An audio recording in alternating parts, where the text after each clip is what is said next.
very good morning to Sir Duluan and Sir Maman. Today, my group, which is Group 24, is going to present a poster which titled Deep and Azimuth Attribute for Understanding the Geological Model in Malay Basin. And my group members are me, myself, FAHMI, ABDUL and FAHMI. Okay, first of all, I'm going to explain the abstract of our poster.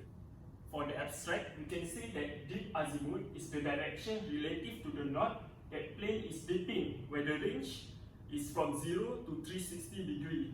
Specifically, deep magnitude and azimuth are calculated from the apparent dips of inline and crossline. Deep magnitude and azimuth are good attributes, not only for showing overall structure fault, but can be used to identify fault with very small displacement. The dipping direction of fault can help in detecting some few channels where channels are commonly flow perpendicular to the fault dipping direction. Before we move on further, let's take a look on our introduction on deep and azimuth attribute. The structural pattern within the Malay Basin are divided into fault and fault system. Three main fault domains are demarcated based on fault geometry and characteristics of associated fault: basin hinge, basin axis, and basin ram. As for the fault system, high density and low density fault are identified by the deep and azimuth attributes. Gravity and magnetic anomalies tend to have better correlation with fault and than the fault.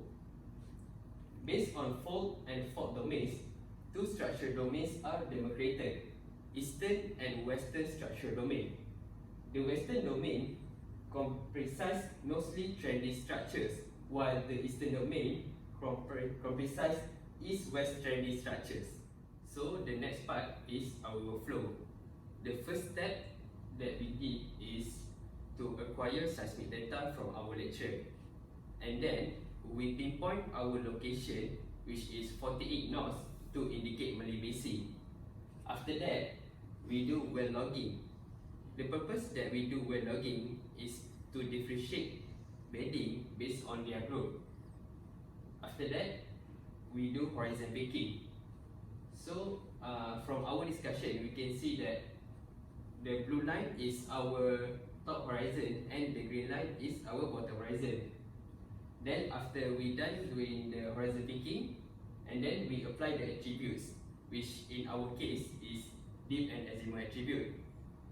And then after applying the attributes, and then we can start for the fault interpretation. So after we take all the fault that we found in the seismic data,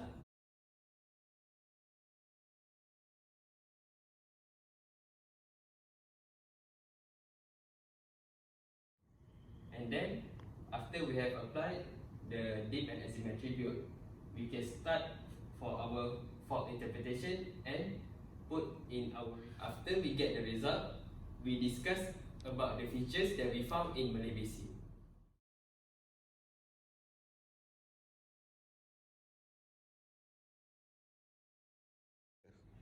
Okay, thank you MUHAIMIN for explaining the workflow.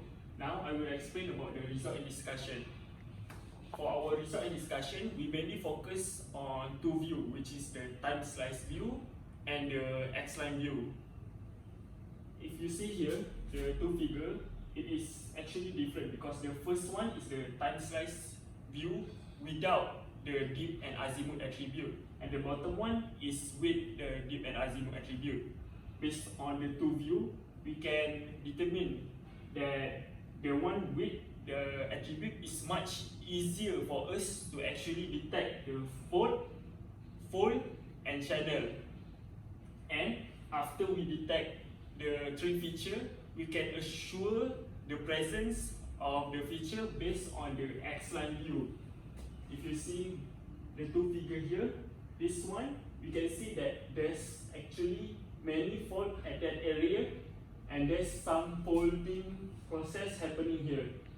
And based on the X-line here, we see the U shape, which represents the channel. And based on the surface attribute we have, we can determine the overall dipping direction of our outcrop.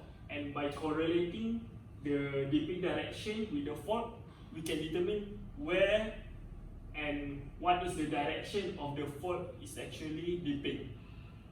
Thank you, FAHMI, for explaining about our result and discussion.